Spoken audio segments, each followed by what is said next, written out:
തിരുവനന്തപുരം വിതുരയിലെ സ്വകാര്യ വ്യക്തിയുടെ കിണറ്റിൽ വീണ കാട്ടുപോത്ത് ചത്തു. വനംവകുപ്പ് എത്തിയാണ് കിണറ്റിൽ നിന്ന് പോത്തിനെ പുറത്തെടുത്തത്. പ്രത്യേകം തയ്യാറാക്കിയ സ്ഥലത്ത് ചികിത്സ നൽകിയെങ്കിലും കാട്ടുപോത്തിന്റെ ജീവൻ രക്ഷിക്കാനായില്ല.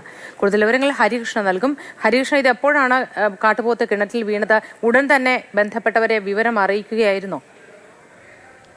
ഇന്നലെയാണ് ഈ സംഭവം ഉണ്ടാകുന്നത്. വിതുര മാങ്കാല പരുത്തിപ്പള്ളി റേഞ്ച് പരിധിയിൽ ഒരു സ്വകാര്യ വ്യക്തിയുടെ കിണറ്റിലാണ് കാട്ടുപോത്ത് വീഴുന്നത്. ഏകദേശം ഒരു 5-6 വയസ്സ് പ്രായം വരും. 500 കിലോയോളം ഭാരമുണ്ടെന്ന് കണക്കാക്കുന്നു.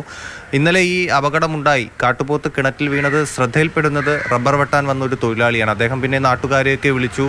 ഫയർഫോഴ്സ് എത്തി, JCB ഒക്കെ കൊണ്ടുവന്ന് വിതുര പോലീസും മറ്റുമൊക്കെ ഇടപെട്ടാണ് RRT ടീമൊക്കെ എത്തിയിരുന്നു. ഈ കാട്ടുപോത്തിനെ വൈകിട്ടോടുകൂടി കരയിലേക്ക് എത്തിക്കുകയും ചെയ്തിരുന്നു രക്ഷപ്പെടുത്തി. പക്ഷേ ഗുരുതര പരിക്കുകൾ ഉണ്ടായിരുന്നു, അവശയായിരുന്നു.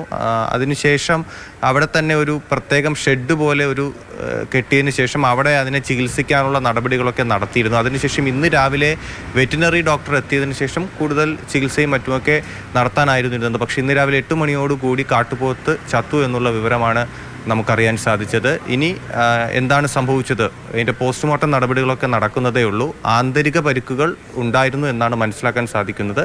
പോസ്റ്റ്മോർട്ടത്തിന് ശേഷം മരണത്തിൻ്റെ കാരണം എന്താണെന്ന് അറിയാൻ കഴിയും. ശരി ഹരികൃഷ്ണ.